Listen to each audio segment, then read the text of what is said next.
Hey, Scarefest fans, this is Joe Lewis, Bonehead Weekly. Now, I like talking about kids' horror and introducing the kids to horror and stuff like that. So I've tried to do it a little bit with my kid.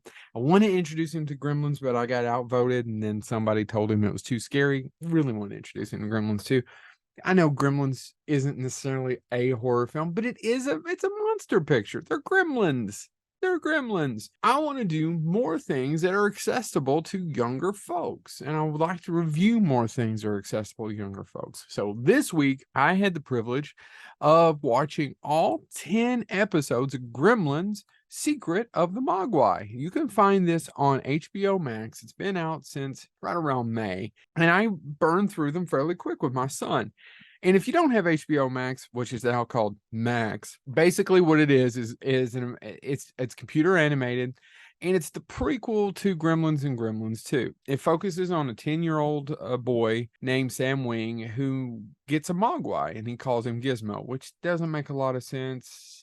They name him later. Let's not get into that. That was one of the only problems I had with this. And then they meet a street thief named Ellie, and Sam and Gizmo take a journey to get Gizmo back to the place in China where he's from, where these little Mogwai are hidden because they turn into gremlins. And gremlins, they don't actually use the word gremlins in this show, really.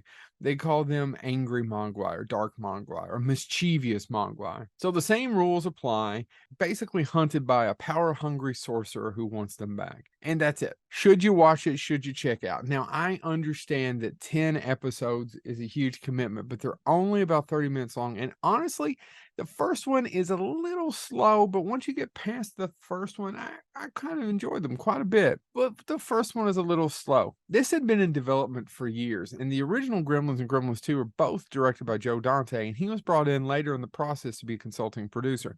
There's several different callbacks to different people throughout the show.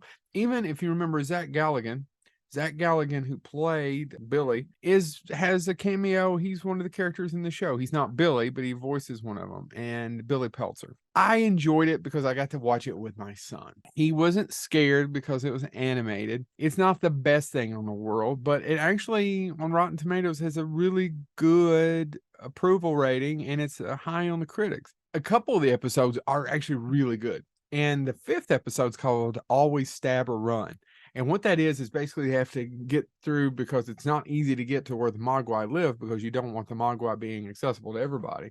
And these are kind of zombie-like creatures, and it's very much a Halloween-esque episode of Gremlins Secret of the Mogwai. I don't know that I think the critics and Rotten Tomatoes rate it a little high, even though I'm telling you to go watch it, especially if you have children. Check it out, especially if you have young kids, and just give it a try. It's really accessible. It's not bad.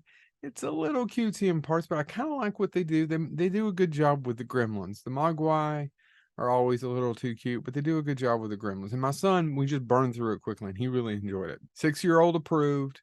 Gremlins, Secret of the Mogwai, all 10 episodes, 30 minutes or less, all on Max, not HBO Max. Anyway, this all gets confusing in the streaming wars. I'm going to try to find a few more accessible horror films for kids. If you have suggestions you want them reviewed, send them to me. I'd love to talk about it. It's been Joe Lewis, Bonehead Weekly.